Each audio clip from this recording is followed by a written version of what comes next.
جب یہ ہماری کلاس روحانی کلاس کا سلسلہ شروع ہوا آن لائن، تو میں نے ابا جی کی خدمت میں عرض کیا کہ اس طرح سے ایک پروگرام ہم کرنا چاہتے ہیں، تو ہمیں اس کے لیے رہنمائی فرمائیں، ہمیں اجازت دیں کہ ہم یہ کام کر لیں۔ تو ابا نے کہا کہ ہاں بالکل ٹھیک ہے۔ تو میں نے 2-3 نام سجیسٹ کیے کہ اس کا یہ نام رکھ لیتے ہیں، آن لائن کلاس یا ایسا کچھ۔ تو ابا نے کہا نہیں، اس کا نام رکھو روحانی کلاس۔ تو روحانی کلاس اس کا نام رکھیں۔ اور پھر میں نے کہا جی اس میں کیا کریں ہم؟ تو ابا نے کہا کہ سلسلہ ازیمیہ کے اغراض و مقاصد اور قواعد و ضوابط سے آپ یہ کلاس شروع کریں، کہ پہلے اغراض و مقاصد بیان کر کے پھر مختلف نکات قواعد و ضوابط کے بیان کیے جائیں۔ تو یہ ابا کے ہدایت پر اور ان کے حکم کی تعمیل میں یہ سلسلہ شروع ہوا ہے، اور ہم 7 نکات پہ بات ہو چکی ہے۔ آج قواعد و ضوابط کا 8واں نقطہ ہے ذکر و فکر کی جو تعلیم۔ یہ سلسلہ ازیمیہ کے اراکین کے لیے، سب اراکین کو اغراض و مقاصد اور قواعد و ضوابط کا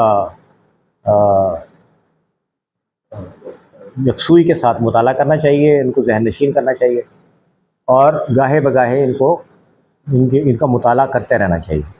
یاد کر لیں تو بہت ہی اچھی بات ہے، اور اگر یاد بھی کر لیں تو بھی اس کو دہراتے رہنا چاہیے۔ آپ دوستوں میں بیٹھ کے، اپنے عزیمی بھائی بہنوں میں بیٹھ کے، اپنے بچوں کے سامنے، گھر میں اہل خانہ کے سامنے ان کو دہراتے رہنا چاہیے، اور اس پہ جو آپ کی اپنی جو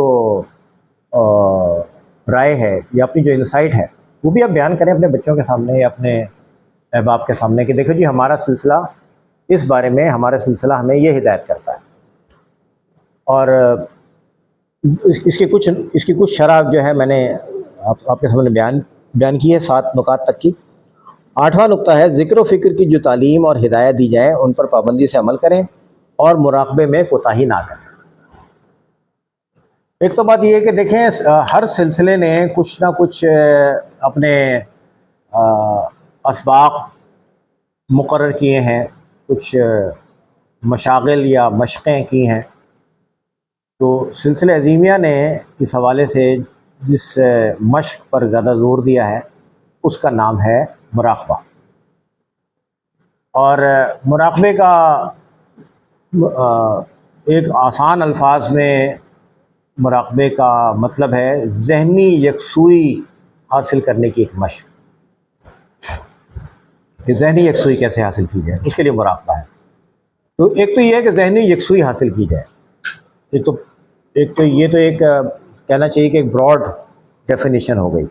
اور ایک یہ ہے کہ آپ کسی نقطے پہ غور کریں، کسی ایک پوائنٹ پہ غور کریں، کسی ایک موضوع پہ سوچیں۔ تو یہ ہو گیا غور و فکر انہماک۔ یہ ذہنی یکسوئی حاصل کرنا نہیں ہے، بلکہ یہ کسی نقطے کے بارے میں سوچنا ہے، اس پر غور کرنا۔ تو دونوں مقاصد کے لیے مراقبہ ہے۔ جن کو ذہنی یکسوئی کی ضرورت ہے وہ اس کام کے لیے کریں۔ مراقبے سے ذہنی سکون ملتا ہے، نیند بہت اچھی آتی ہے، مینٹل ہیلتھ کے لیے بہت اچھا ہے، کارڈیک ہیلتھ کے لیے بہت اچھا ہے، بلڈ پریشر کنٹرول ہوتا ہے۔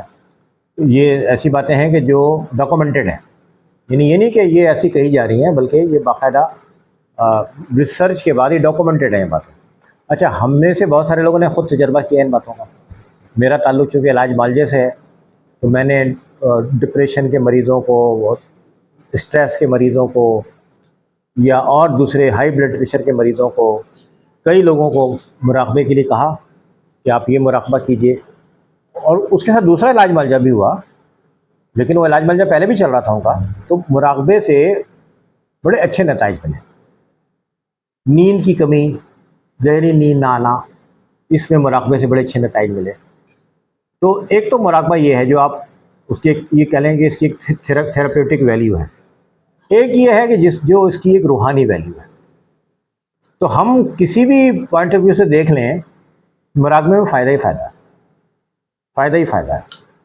زیادہ ہمارا زور ہوگا اس کی اسپریچول آسپیکٹ کی طرف، لیکن اگر آپ اس کے دوسرے فزیکل یا مینٹل آسپیکٹ یا سائیکولوجیکل اس سے دیکھنا چاہتے ہیں تو بھی ٹھیک ہے، بالکل صحیح ہے، اور دنیا میں اس پہ کام ہو رہا ہے۔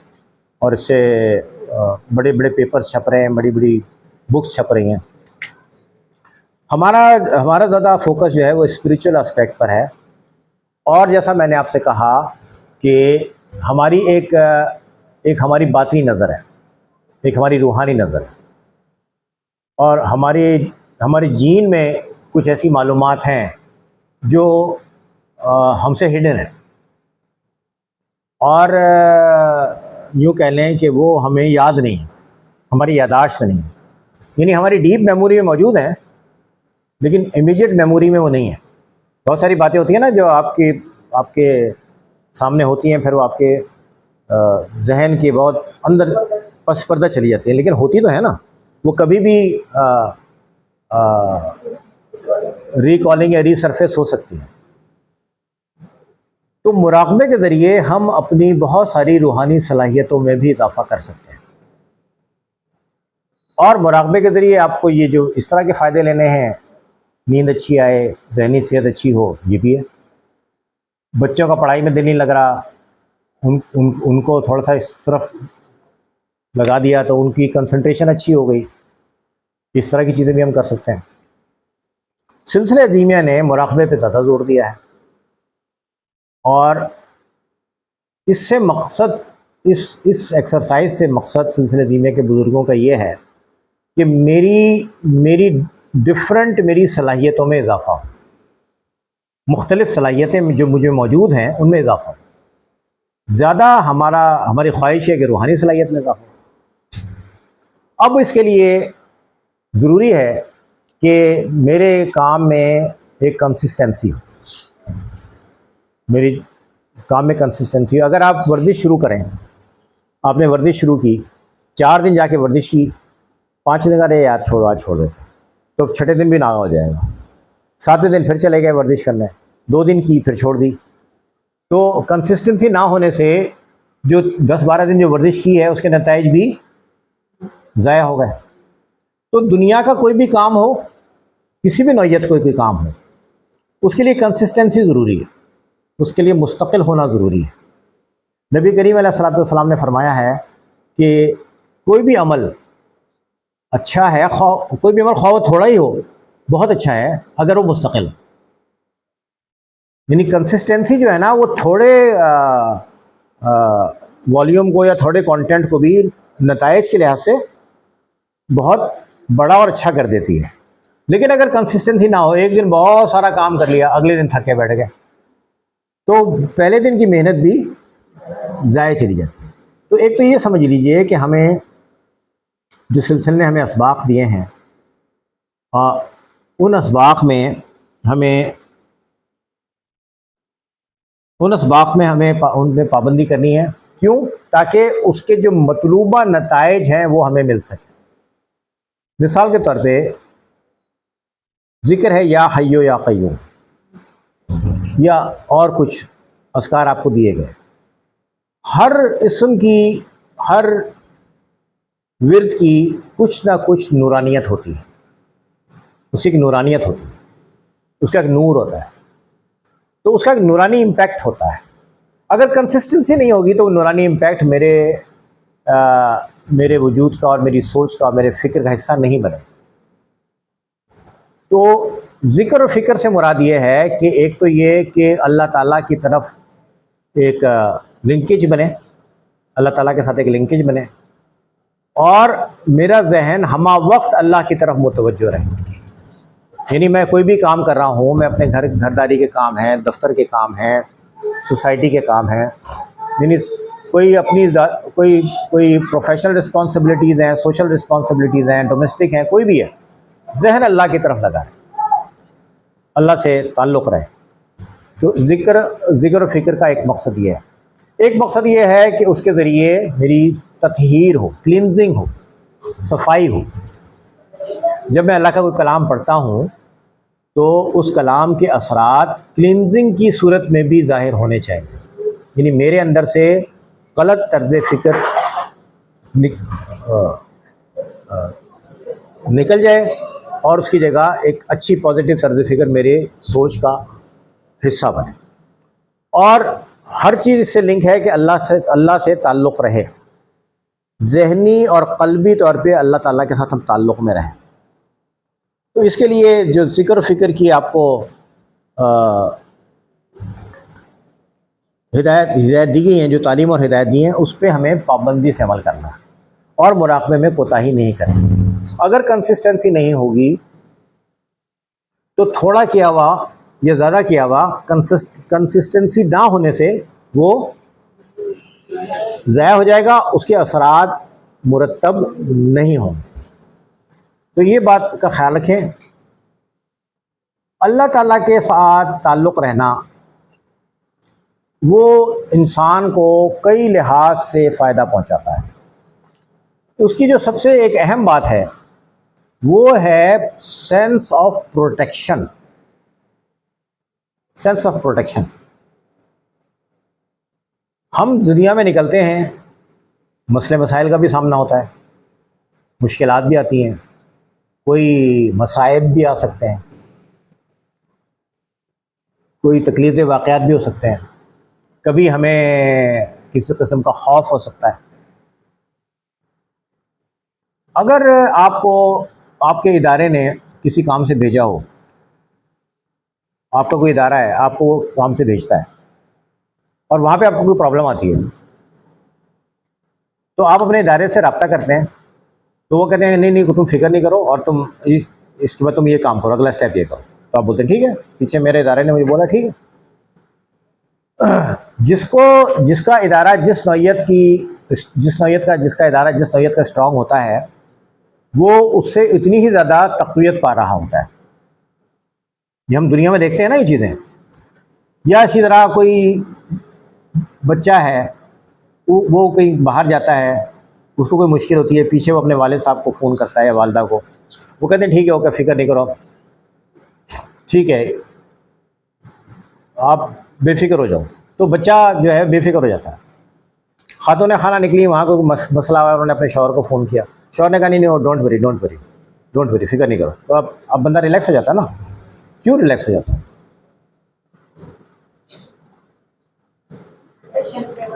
پروٹیکشن کا احساس ہوتا ہے اس کو، سینس آف پروٹیکشن. ٹھیک ہے. ہم دنیاوی معاملات میں جب چلتے ہیں تو ایک تو ہمیں انسانی مدد چاہیے ہوتی ہے، جو کہ ظاہر ہے، لیکن یہ انسانی مدد جو ہے نا، یہ انسانی مدد جو ہے، بچے کو ماں چاہیے، والد چاہیے، ٹھیک ہے نا. تو یہ ایک طرح کا انسانی شیلٹر ہے نا، یہ انسان کی ضرورت ہے. اسی طرح اور دیگر معاملات میں ہمیں ایک دوسرے کے ساتھ ہم ڈپینڈ کرتے ہیں. یہ ساری ڈپینڈنسی جو ہے نا، یہ ایک بڑی ڈپینڈنسی کے ماتحت ہونی چاہیے.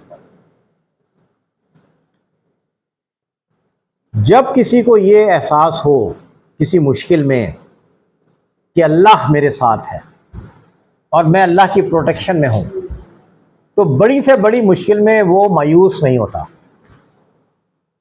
بڑی سے بڑی مشکل میں اس کا دل جو ہے نا جمع رہتا ہے، مایوس نہیں ہوتا، اور ہمارا یقین جو ہے نا وہ قائم رہتا ہے. تو ذکر و فکر کا مطلب یہ بھی ہے، ایک تو مطلب یہ کہ بھئی آپ کی روحانی طور پہ آپ کی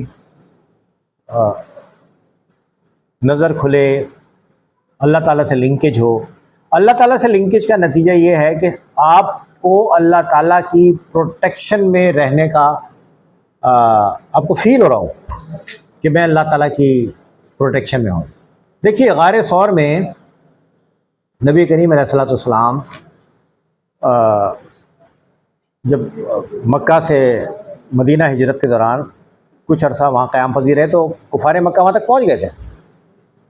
کفار مکہ وہاں تک پہنچ گئے تھے اور وہ ان کے پیر نظر آ رہے تھے، انہیں ادھر پہنچ گئے تھے وہ. اور اندر سے حضرت بکر صدیق کو بہت تشویش ہوئی، حضرت بکر کو صدیق کو بہت تشویش ہوئی.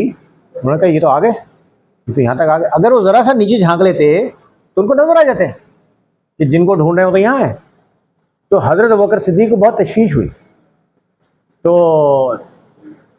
انہوں نے حضرت بکر صدیق رضی اللہ تعالیٰ عنہ نے نبی کریم علیہ الصلوۃ والسلام سے عرض کیا کہ جناب یہ تو آ گئے. تو حضور نے کیا فرمایا؟ لا تحزن ان اللہ معنا، لا تحزن ان اللہ معنا، کوئی فکر نہیں کرو، کوئی فکر نہیں کرو، کوئی فکر نہیں کرو، اللہ ہمارے ساتھ، ٹھیک ہے نا۔ یہ جو اللہ ہمارے ساتھ ہے، یہ جو احساس ہے، یہ جو یقین ہے، یہ کتنا بڑا پروٹیکشن دیتا ہے۔ یعنی اس وقت تو بالکل ہی کچھ تھا ہی نہیں نا ان کے سامنے، کوئی رکاوٹ، ان کے سامنے کوئی رکاوٹ نہیں تھی دشمنوں کے سامنے، ٹھیک ہے نا۔ اس عالم میں بھی جبکہ چاروں طرف سے سرنڈر ہو گئے تھے، ٹھیک ہے نا، بھائی دوسرا تو راستہ نہیں تھا نا نکلنے کا، غار کا دہانا تو ایک ہی تھا نا۔ اس عالم میں بھی اللہ پر یقین کا درجہ دیکھیے آپ۔ تو ذکر کا مطلب یہ ہے، یعنی ذکر کا نتیجہ یہ ملنا چاہیے کہ اللہ پر یقین میں اضافہ ہو۔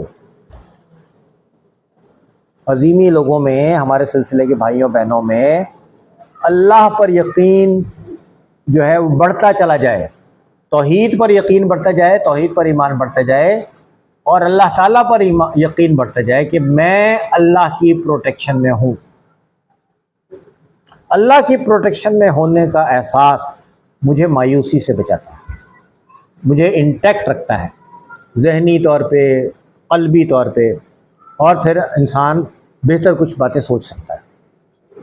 اور اللہ کی پروٹیکشن میں ہونے کا احساس انسان کو انٹیکٹ رکھتا ہے، اس کے ساتھ ساتھ اللہ تعالیٰ کا شکر گزار بناتا ہے۔ بھائی اللہ نے آپ کی مدد کی تو اب کیا کرنا ہے؟ آپ نے شکر ادا کرنا ہے، شکر ادا کرنا ہے۔ تو اللہ کی پروٹیکشن میں ہم جب ہوتے ہیں، ایسا ہمیں یہ فیلنگ ہوتی ہے تو ہم مایوسی سے بچتے ہیں، اور مایوسی کتنی خطرناک، کتنی بری کیفیت ہے، وہ تو سب کچھ بہا لے جاتی ہے، ٹھیک ہے نا۔ آپ تو زیادہ بہتر جانتی ہیں کہ مایوسی ڈپریشن کو کہاں تک لے کے جاتی ہے۔ تو اللہ کی پروٹیکشن میں ذکر کا ایک نتیجہ یہ نکلنا چاہیے، یعنی ٹارگیٹڈ باتیں ہیں ساری، یعنی ان کا کوئی نہ کوئی مقاصد ہے۔ ذکر کا ایک نتیجہ یہ ہونا چاہیے کہ ہم کو ہمارا اللہ پر یقین، اللہ کی حفاظت میں ہونے کا یقین، یہ بڑھتا جائے، اور زندگی میں کوئی بھی مشکل مقامات آئیں تو جب ہم ان سے نکلیں اللہ کی مہربانی سے، اس کا مطلب یہ نہیں کہ انسان کوئی تدبیر نہیں کرے گا، بالکل تدبیر تو کرنی ہے، وہ اللہ کا نظام ہی ایسا ہے کہ انسان کو تدبیر کرنی ہے، مگر انسان کی تدبیر اللہ کی مدد سے جب وہ برابر ہو جائے تو پھر اللہ تعالیٰ کا شکر کرنا ہے، اللہ تعالیٰ کے شکر گزار بندوں بننا ہے۔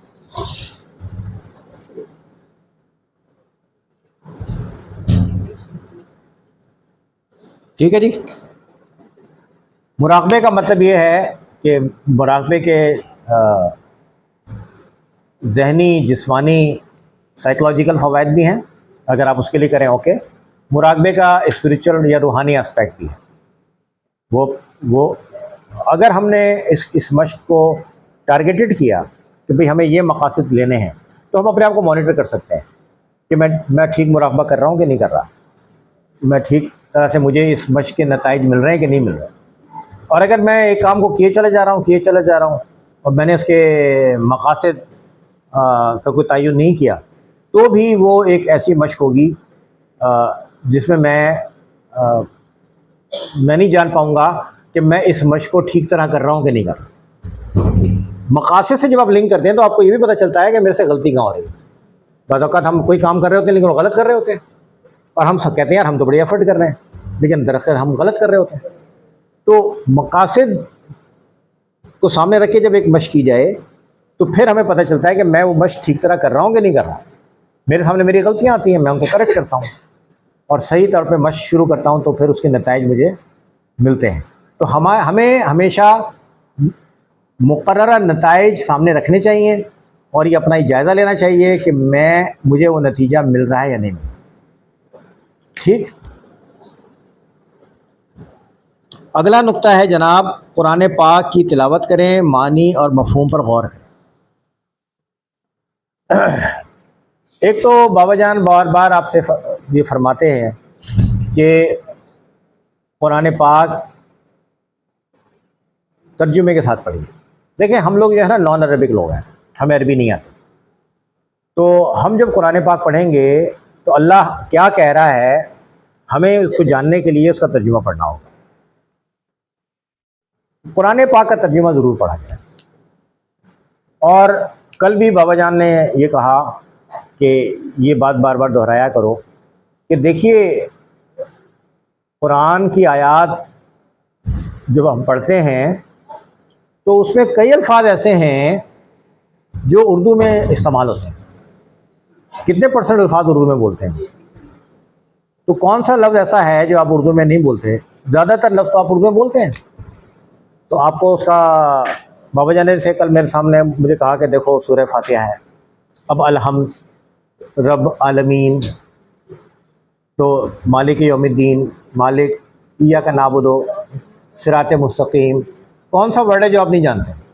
اس کو صرف عربی کے ساتھ تھوڑا سا لنکیج کرنا ہے, ایک چھوٹا سا کنیکشن چاہیے عربی کے ساتھ. تو ذرا سا آپ کوشش کریں گے تو قرآن پاک کے ترجمے کو پڑھنا آپ کے لیے بڑا آسان ہو جائے گا. تم بار بار کہ دیکھیے ترجمہ ضرور پڑھیے, ترجمہ ضرور. اب اگلا مرحلہ ہے ترجمہ پڑھنے کے بعد اس کا فہم لینا. بہت سارے الفاظ ایسے ہوتے ہیں اردو میں جنہیں ہمیں جن کا لیکن وہ الفاظ کسی جملے میں آتے ہیں اور یا کسی شعر میں آتے ہیں تو ہم کہتے ہیں بھئی اس کا مطلب کیا ہے. اس کا مطلب یہ ہے کہ الفاظ جب کسی خاص ترتیب میں آتے ہیں تو ان کے کئی فہم بن سکتے ہیں. ٹھیک ہے نا؟ تو فہم القرآن پہ ہمیں بہت توجہ دینی چاہیے. فہم القرآن شروع ہوگا ترجمہ قرآن سے, پہلے ترجمہ پھر فہم. تو سلسلہ دیمیہ کے سب اراکین یہ بات نوٹ کر لیں کہ بابا جان کی یہ ترغیب ہے, آپ کو یہ تاکید ہے کہ ہمارا جو سورس ہے نا مین وہ قرآن ہے. تو قرآن سے ہمارا رابطہ بہت زیادہ ہونا چاہیے, تعلق بہت زیادہ ہونا چاہیے, اور قرآن کو ترجمے کے ساتھ پڑھنا اپنا معمول بنائیں تاکہ آپ پتہ ایک کمیونیکیشن بنے اللہ تعالیٰ کیا فرمائے, قرآن آپ سے کیا کہہ رہا ہے. محض دہراتے رہیں گے تو ٹھیک ہے, تلاوت تو کر رہے ہیں آپ, تلاوت کا اجر ثواب تو مل جائے گا, لیکن وہ جو میسج ہے وہ تو ڈیلیور نہیں ہوگا نا. اس کے لیے ضروری ہے کہ آپ قرآن پاک کا ترجمہ آپ ضرور پڑھیں. معمول بنا لیں, چاہے ایک رکوع پڑھیں, چاہے پاؤ پارا پڑھیں, چاہے آدھا پارا پڑھیں, چاہے ایک پارا پڑھیں, معمول بنا لیں کہ تلاوت ترجمے کے ساتھ ہوگی. معمول بنا لیں, اور اگر ہو سکے تو ایک کوئی کاپی بنا لیں, رجسٹر بنا لیں کہ جی آج میں نے یہ آیت پڑھی, اس میں یہ بات بیان ہوئی ہے, اس میں یہ مضمون یا یہ مضامین بیان ہوئے ہیں, وہ لکھ لیں. تھوڑے دنوں میں آپ دیکھیں گے کہ آپ کا رجسٹر جو ہے وہ کئی قیمتی نکات سے بھرا ہوا ہوگا, اور آپ کو بہت اچھا لگے گا کہ ماشاءاللہ یہ تو بہت اچھی ایک ایکٹیویٹی ہوئی ہے. تو مطلب اب یہ ہو گیا کہ قرآن پڑھنا ہے, اس کا ترجمہ پڑھنا ہے, اور ڈیلی تلاوت قرآن اپنی جو ہے وہ لکھنی ہے. اس کے بعد آپ دیکھیں گے کہ کتنا اچھا اس کا اثر آ رہا ہے. یہ بابا جان کی خواہش ہے, بابا جان کی تاکید ہے, ان کی ترغیب ہے آپ کے لیے کہ آپ قرآن پاک پڑھیں, ترجمہ ضرور پڑھیے, اور اس میں غور و فکر کو اپنا معمول بنائیے. اچھا ہے کہ آپ اس کو لکھ لیں. ایک کل بابا جان نے فرمایا کہ جو قلندر بابا اولیاء نے لوح قلم میں کل فرمایا, مطلب آج کے خطاب کے علاوہ جو میں کل بابا جان کے پاس تھا میں اس کی بات بتا رہا ہوں, کہ جو بابا صاحب نے لوح قلم میں مثال دی ہے لباس کی, روح کا لباس, کہ انسانی وجود کے اصل جو وجود ہے وہ روح ہے, اور یہ جو ظاہرہ جسم ہے یہ اس کے لیے ایک لباس کی حیثیت رکھتا ہے. یعنی ہمارا جو مادی وجود ہے یہ ایک طریقے سے روح کا لباس ہے. اب جیسے یہ لباس میں نے پہنا ہوا ہے تو میں نے ہاتھ اٹھایا تو یہ آستین بھی اوپر چلی گئی، ہاتھ نیچے کیا آستین بھی نیچے آ گئی، اس طرح مڑا تو مطلب جسم کے لباس کے ساتھ ہی وہ ساری ایکٹیویٹی. اگر انسان کے جسم میں اگر انسان کا اصل وجود نہ ہو تو اس کا لباس ایسا ہے جیسے زمین پہ پڑا ہوا کوئی کپڑا یا کھوٹی پہ لٹکا ہوا کوئی کپڑا. اس کی کوئی اپنی کوئی حرکت اس کی اپنی کوئی حرکت یا اپنی کوئی حیثیت نہیں رہتی، باقی پھر وہ ڈیڈ باڈی ہے. تو جب ہم قرآن میں تفکر کریں گے، قرآن کو سمجھنے کی کوشش کریں گے، تو اصل انسان کیا ہے، انسان اس دنیا میں آنے سے پہلے کہاں تھا، انسان اس دنیا سے رخصت ہو کے کہاں جائے گا، اس کی طرف بھی ہمارا ذہن جائے اور ہمارے اندر ایک تجسس ہوگا اس کے لیے کہ ہم جانیں کہ کیا میرا وجود صرف اس دنیا کی 50 60 70 100 سالہ 150 سالہ زندگی تک ہے، یا یہ ایک چھوٹا سا وقفہ ہے میری زندگی کے طویل مراحل کا، پری دنیا اور پوسٹ دنیا، اس دنیا میں آنے سے پہلے اور اس دنیا سے جانے کے بعد. وہ جو مراحل ہیں وہ ان کا جو ڈیوریشن ہے اور ان کی جو طوالت ہے، اس کے آگے تو یہ چند سالہ زندگی کچھ بھی نہیں لگتی. جب قرآن میں بھی ذکر ہے اور حدیث میں بھی ذکر ہے کہ جب انسان کا زندگی گزر جاتی ہے، جانے لگتا ہے، تو لگتا ہے یار ابھی تو آئے تھے ابھی کل کی تو بات ہے. سورہ نازعات میں ہے کہ انسان کہے گا کہ میں دنیا میں کتنا رہا، شاید ایک صبح یا ایک سپہر، کتنی دیر گزاری. اپنا ہی دیکھ لیں، آج ہم لوگ جو 50 پلس یا 60 پلس ہو گئے ہیں، کہ کل کی بات ہے کہ آپ لوگ اسکول جاتے تھے، کل کی بات ہے میٹرک کا رزلٹ آیا تھا، کل کی بات ہے شادی ہوئی تھی، کل کی بات ہے بیٹا بیٹی پیدا ہوئے تھے، اور وہ ماشاءاللہ بیٹا بیٹی بھی ان کے بھی بچے ہو گئے. تو یہ سب کل کی باتیں لگتی ہیں. تو اسی طرح ہماری پوری زندگی لگے گا کہ جب وہ جو ٹائم گزر جاتا ہے، یار یہ تو پتہ ہی نہیں چلا وقت کیسے گزر گیا. تو یہ جو اسپین ہے ہماری زندگی کا چند سالہ، اس میں کتنی چند دہائیاں ہیں نا. اس سے پہلے کا ایک بہت بڑا اسپین ہے، اس سے بعد کا ایک بہت بڑا اسپین ہے. پہلا والا اسپین ہم طے کر کے آ گئے ہیں، لیکن اگلا اسپین تو باقی ہے جو متاثر ہوگا اس دنیا کی ہماری ایکٹیویٹیز سے. تو بابا جان یہ چاہتے ہیں کہ انسان ہمیشہ، ہمارے سلسلے کے اراکین ہمیشہ یہ بات ذہن میں رکھیں کہ میرا وجود، اس مادی وجود، اس دنیا میں میرا مادی وجود دراصل روح کا لباس ہے. لباس کو اتنی اہمیت دو جتنی دینی ہے. لباس کو اہمیت دینے میں اصل وجود کو نظر انداز مت کر دینا. پتہ چلا لباس کو اتنی اہمیت دے دی کہ روح بیچاری نظر انداز ہو گئی یا بیمار ہو گئی. پتہ نہیں بیمار ہو گئی کہنا روح کے لیے صحیح ہے کہ نہیں ہے، نظر انداز ہو گئی. تو پھر جو ہمارا اگلا وہ جو فیز ہے اس میں تو ہم بڑے خسارے میں رہیں گے، وہ تو نقصان ہے. تو بابا جان کہہ رہے ہیں کہ دیکھیں ہم سب کو آخرت میں کس زون میں داخل ہونا ہے، اس کے لیے ہمیشہ ذہن میں رکھیے کہ یہ جسم روح کا لباس ہے. لباس کی اپنی کوئی حرکت نہیں ہوتی، ساری حرکت جسم کی ہوتی ہے. تو اس روح کے لباس کو اتنی اہمیت دیں جتنا آپ جسم کے لباس کو دیں. اصل جو انٹائٹی ہے وہ میرا باطنی وجود ہے، اس کے اوپر کوئی کمپرومائز نہیں ہونا چاہیے. ٹھیک ہے جناب، تھینک یو ویری مچ، بہت بہت شکریہ.